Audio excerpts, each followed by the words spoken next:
back to another episode of the It's Just Different podcast. And before I get started, make sure you subscribe to the channel and hit that notification bell.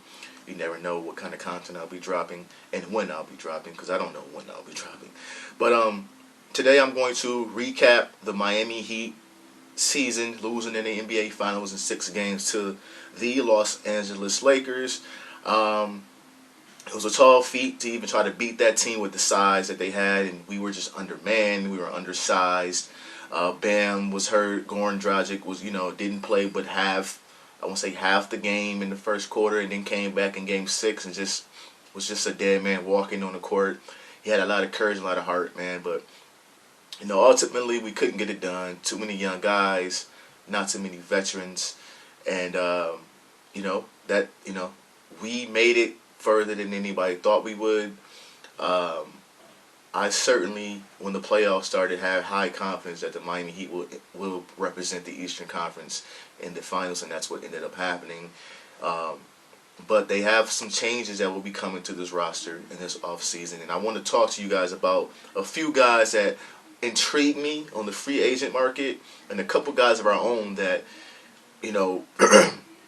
looking at the salary cap and looking at the prices, what could Pat Riley do? Pat Riley is known to do a lot of maneuvering with the roster. We have one of the best cap guys in the game, if not the best.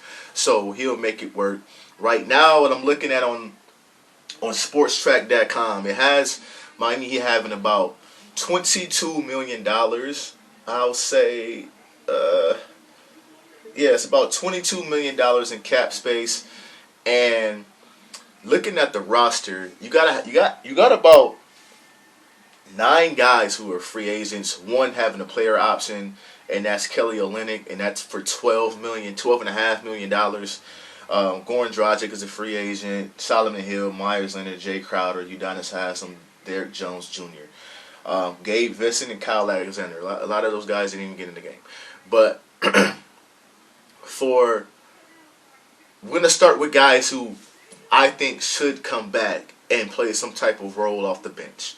I think if Goran Dragic wants to come back, he has to take a massive pay cut, because right now his salary, his contract last year, he played under $17 million last year, which was, at the contract he signed a few years ago, which is a bargain. It was a bargain, but hey, the cap go up, a lot of contracts goes up. That's what happens. But he had $17 million. Myers Leonard was on the 10. Jay Crowder was playing with 7. So I look at those figures and I go, okay, would those guys like to come back under different circumstances with different contracts or whatever the case may be? Goran Dragic talks about being comfortable and being happy with his family. And so it sounds like a guy who would want to be back with the Heat if all sides can come to some type of a deal. Jay Crowder talks about being financially comfortable, and I'm pretty sure he's going to try to see what he can get on the open market, but Miami seems to be his first choice to stay. He likes the culture. He likes what they're building here in Miami, and I would really like for Jay Crowder to come back. I really would. Goran Dragic is, I'm kind of on and off about him because he played okay during the season. He was the backup to Kendrick Nunn, but when Kendrick Nunn caught COVID and he had to be pushed to the starting role during the playoffs, he played better than I've ever seen him play, especially in the Miami Heat uniform. So it was interesting to see what he was doing in the playoffs, and to see how everybody was like, well, yeah, Goran Dragic. But it's like, yeah, how much do I believe that he would do that again next season? And he's 34 years old, so we'll see about that one. But I most certainly would like to see Jay Crowder back, preferably off the bench. Give us some firepower off the bench. Get us some shooting off the bench, some defense off the bench. I think Kelly Olynyk is going to exercise his player option to come back. That's $12.5 million, man. I don't know if he's going to get that anywhere else. But hey, we'll see. But I want to talk to you guys about four guys who really intrigue me on the free agent market. First one being Montrezl Harrell, who was the sixth man of the year in the NBA, who had a fantastic regular season, was just not the same player in the bubble, leaving the bubble, going to deal with his grandmother's death, and he just never was the same when he came back. But his stats: 18.6 points per game, 7 rebounds, 1 assist. He played under a contract with salary of $6 million. Now the Clippers don't have any cap space, so he's gone unless they do some massive changes on that roster, which it sounds like they're trying to do with trades and everything like that. But I think he may be able to be in the Miami Heat's price range, depending on what Pat really likes. I know he likes guys who can stretch the floor. And right now, with the way the NBA is going right now, you want to have a stretch 5 or stretch 4. Bam is not a stretch 4, but you would like somebody to play alongside with him who can stretch the floor. And I don't know if Montrez will be a perfect fit. I think defensively, or if you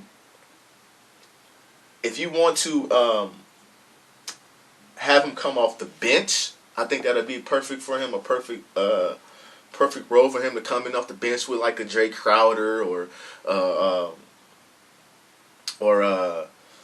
Kelly Olynyk, and have Kelly Olynyk spread the floor, Jay Crowder spread the floor, and have Montrez in the paint. I think that will be a good second unit. But again, you don't know the way COVID is going to, the pandemic is going to affect a lot of people's salary cap and what guys are going to get. So it's projected that the free agency will be in December. So we have a lot of time to figure out what rumors are going around and what guys are going to do. So I'll keep an eye on Montrezl Harrell. If they do go after him, I don't see much of a long-term deal, because they had to keep their salary cap space open for 2021, which is going to be the big summer where a lot of the big names are going to be available, and Miami is going to have a lot of cap space in next year's summer. So, we'll see what Pat does with this, and I would not be surprised at all if they checked in on him. The second guy who really intrigues me is a guy who I was down on in the playoffs totally, especially against the Clippers, and he stepped up in a major way against the Los Angeles Lakers. He played the best I've seen him play, and that's Jeremy Grant of the Denver Nuggets. He has a player option, but it looks like he's going to decline that, and he has interest, according to some sources. He has interest in the Miami Heat. He averaged 12 points during the season, 3 rebounds, 1 assist, but he, during the postseason, was a pretty good defender. He's very long. He's in he will be in his 7th season, 6'7", 213. I think he'll give a lot of teams problems in the front court with Bam Adebayo and Jimmy Butler, and depending on how the lineup actually turns out. I think Kendrick Nunn's going to get a starting spot back. I truly believe that. But you never know. Again, Pat Riley likes to surprise you, man. So who knows? I think Jeremy Grant will be perfect alongside Bam Adebayo. Two good defenders in the paint, on the wing. They can both switch some guard positions. Jimmy Butler can switch and guard a lot of guys too. So I think defensively, if you wanted to go that route, he will be a really good perfect fit. I think he's a perfect fit in the Miami Heat system. It's all about contract and what do we see this team being next season. A lot of times, we more of a 3-point shooting team this year than anything. Spread the floor, jack up threes, and we were really good at it. I think the second best shooting team in the NBA last season. So he doesn't help you on that front, but he does help you defensively in a major way. And as you can see in the finals, defensively we were just not good. We ran zone. We were undersized for one. We ran zone, and a lot of guys didn't even know how to run the zone. It looked like guys were leaving guys wide open. And I feel like if you had a guy like him on the court who can at least guard one guy, you wasn't so much worried about everybody having to double team or stuff like that. You have to run a zone. You would have to say, hey, you got this guy. You got this guy. Jimmy, you take. Who was out there with the Lakers? Jimmy, you take Danny Green, or you take KCP. Jeremy Grant, you take LeBron. Bam, you take AD. And you go from there. They went small a lot through the series for Lakers, and Miami just was undersized still and couldn't keep up with guys.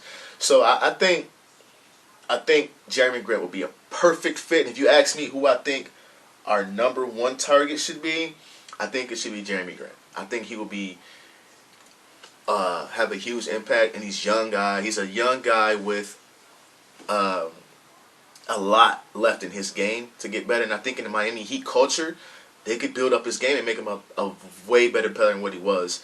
And no disrespect to the Denver Nuggets, but I think that Miami Heat is one of those organizations that can get the best out of anybody. And I think that he will be a great asset to the Miami Heat. Now, he's one, and you can say this guy here is 1A. And that's Danilo Gallinari. Now, if you notice, Miami tried to trade for him twice last season. During the summer and then during the trade deadline. Didn't get it done. This guy can score buckets, 18 points a game, 5 rebounds, and he's a stretch. He could be a stretch 4. He is 6'9". Now, if you put him on the floor with Bam Adebayo with stretch the floor, this would work. The problem with Danilo Gallinari to me is he's not a good defensive guy. He's a liability if you put some size on the floor. One thing I noticed in the series against Houston, he was kind of relegated to just being a stand-up jump shooter. He doesn't have that dog in him. You know, he doesn't have that dog in him. Like you put a little body on him, put pressure on him. He's not going to fight back. He's not going to try to play bully ball back against you. He's going to try to get his shot up and without being too aggressive. I think it could happen. I think if he came to Miami, his mindset will change. I think Eric Spoelstra and this Miami Heat program that they run here, I think they can get some toughness into him, get him to play defense better, buy into the culture. Why wouldn't you buy into a culture who's already shown you that we can get there? Like, we can get there. We are going to go out there and scrap and play hard and get you the shots that you want and you need in this offense. Jimmy Butler is a playmaker, but he does not want to score. Jimmy Butler does not want to score. He would rather other guys take on that scoring ability. And I think Danilo Gallinari, if he was to come to Miami, would be the leading scorer off the bat for this team. It's not even a question in my mind. But you know, for Miami to try to trade for him twice during the season lets you know how much they believe in him.